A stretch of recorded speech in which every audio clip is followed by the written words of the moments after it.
থোড় বাটাটা যেটা করেছি সেটা আমাদের হয়ে গেছে। দেখবেন আগে পিছে করে। আমি সবসময় সবাইকে বলি রান্না ঘরোয়া রান্না দেখবেন, করে খাবেন। দেখুন ধোয়া উঠছে। আর কোনো চাপা জায়গায় রেখে সঙ্গে সঙ্গে সর্ষের তেল দিয়ে এরকম করে চাপা দিয়ে দেবেন, ঠিক আছে? দেখুন আমি সর্ষের তেল কিন্তু আবার দিয়ে দিয়েছি। গরম ভাতের সঙ্গে খাবেন, আর কিছুর দরকার হবে না।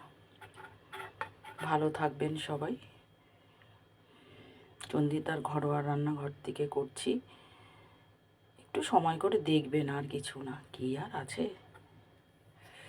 দেখলে এমন কিছু হয় না।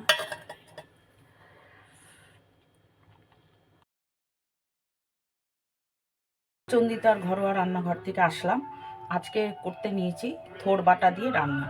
এই যে থোড় এনে 2 পিস আমি কুচি কুচি করে কেটে মিক্সিতে বা শিলে যেভাবেই হোক বেটে নেবেন মিহি করে। নেওয়ার পরে সর্ষে নেবেন। সর্ষে যেরকম যতটুকু ঝাল খাবেন সেই পরিমাণ মতন সাদা সর্ষে আর কালো সর্ষে মিশিয়ে নিয়ে আপনার তার ভেতরে লবণ, মিষ্টি, কাঁচা লঙ্কা দিয়ে বাটবেন। বাটার পরে এইবারে আমি একটা হলুদ দিয়ে সর্ষের তেল দিয়ে এটাকে মাখবো, মেখে কড়াইতে বসাবো।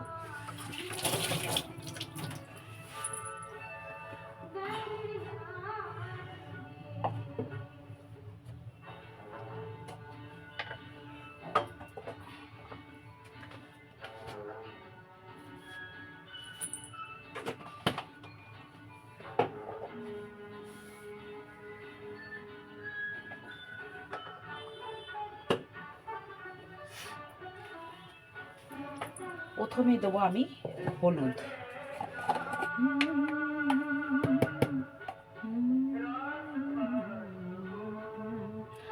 খুব বেশি হলুদ কিন্তু সর্ষেতে লাগে না, সেইভাবেই দেবেন। সরি পড়লো একটু। আচ্ছা, এবারে দেবো কাঁচা সর্ষের তেল। বেশ পরিমাণ মতন একটু তেল দিয়ে, আর কড়াইতে একটু তেল দিও যাতে লেগে না পড়ে। এটা কিন্তু কড়াইতেই করবো আমি। এবার এটাকে সুন্দর করে মাখবো।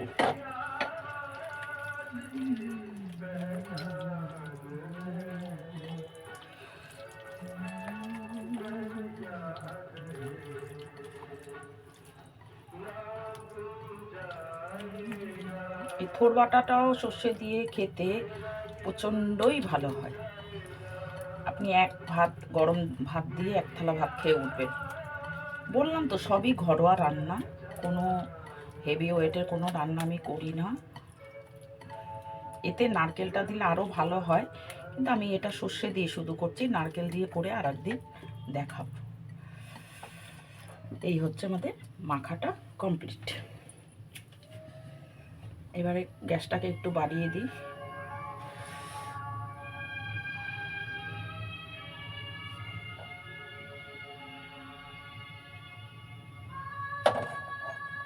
একটু ঢাকা দিয়ে দিতে হবে, নাহলে কিন্তু ঝাঁজটা বেরিয়ে যাবে।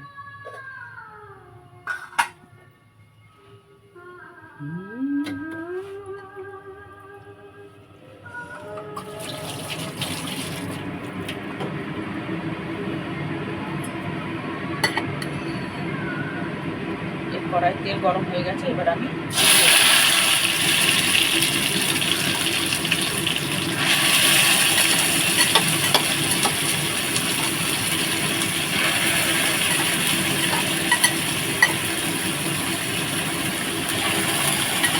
একদম কিন্তু কাঁচা থোড়, কখনো ভাপাবেন না, কিচ্ছু করবে না, কাঁচা থোড়টাই বাড়বেন।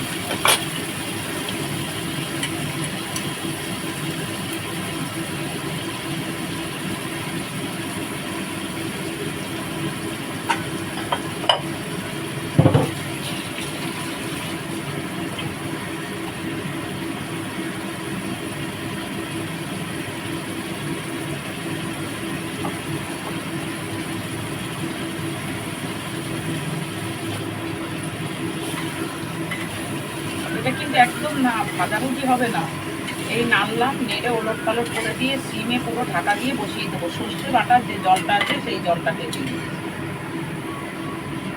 এটা ভাপে হয়ে নামবে, মানে সর্ষে বাটাটা আর কি।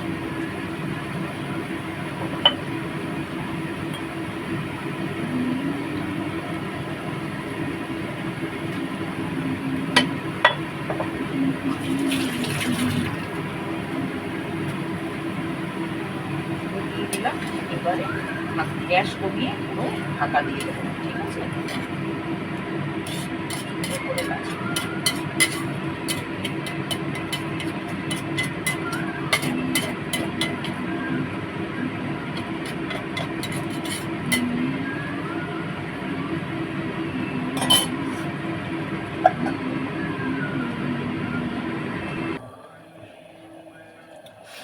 এবারে থোড়ের ঢাকনাটা খুলে দেখব। হ্যাঁ, এই যে আমাদের থোড় টেনে এসছে। দেখুন, আমি বেশি নাড়াবো না, কেন এটা আবার সর্ষের তেল দিয়ে ঢাকা দিয়ে দেবো। দেখবেন এরকম কাটলেই বুঝতে পারবেন কতটা টেনেছে। তারপরে তেলটাকে দিয়ে পুরো ঢাকা দিয়ে দেন। এই যে এই পাশ দিয়ে ফুটলেই বোঝা যাবে জল আছে কি নেই, ঠিক আছে? এইভাবেই করবেন। আর যদি মনে করেন যে না টানেনি, আমার যেমন টেনে গেছে, তাহলে আপনারা নাড়িয়ে আবার টানিয়ে নেবেন। আমি আর নাড়ছি না, সর্ষের তেল দিয়ে আমি সিমে রয়েছে সর্ষের তেল দিয়ে, এই যে সর্ষের তেল, কাঁচা সর্ষের তেল দিয়ে ঢাকা দিয়ে দেবো, ঠিক আছে? পুরো ঢাকা। এবারে আমি গ্যাসটাকে নিভিয়ে দেবো।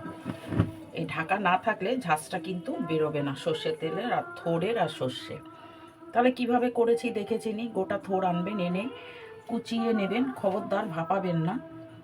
কচি থড়ি আনবেন, এনে পুরো মিক্সিতে বা শিলে বেটে নেবেন, এরা মিহি করে করে আলাদা রাখবেন। রেখে আবার সর্ষে, সাদা সর্ষে, কালো সর্ষে মিশিয়ে আপনার মিক্সিতে দেবেন। কাঁচা লঙ্কা, সাদা সর্ষে, কালো সর্ষে পরিমাণ মতন, যে যতটুকু রাখবেন সেই হিসাবে। আর হচ্ছে গিয়ে লবণ, মিষ্টি দিয়ে টোটাল এটাকে সর্ষেটাকে বেটে ফেলবেন। বাটার পরে ঢালবেন। দেখলেন নি তো আমি কিভাবে মাখলাম। আমি সর্ষেতেই লবণ মিষ্টিটা দিয়ে দিয়েছি, কেন ডাস্ট হওয়ার জন্য। আমার মা বলতেন যে সর্ষেতে মিষ্টি দিয়ে লবণ দিয়ে বাটলে ঝাঁজটা ভালো ওঠে। সত্যি স্মেলটা খুব সুন্দর উঠেছে, কেন সাদা সর্ষে মিশালে তো বেশি স্মেল ওঠে না। যাই হোক, এবারে তারপরে মেখে টেকে দেখলেনি তো কীভাবে বসালাম। এইভাবেই করবেন। জলটাকে দেখবেন যে টেনেছে কি টানেনি, সেই বুঝে আপনারা নাবিয়ে ফেলবেন। নাবিয়ে একদম সর্ষের তেল দিয়ে পুরো ছোট কড়াইতে বা যে কোনো ইয়েতে, ছোট কড়াতে বেশি ভালো হয়। যদি বড় কড়াই হয় তাহলে বড় কড়াইতে এইভাবে চাপা ঢাকা দিয়ে রেখে দেবেন। এই ঘরোয়া রান্না আবার করে আবার আপনাদের দেখালাম। সবাই ভালো থাকবে।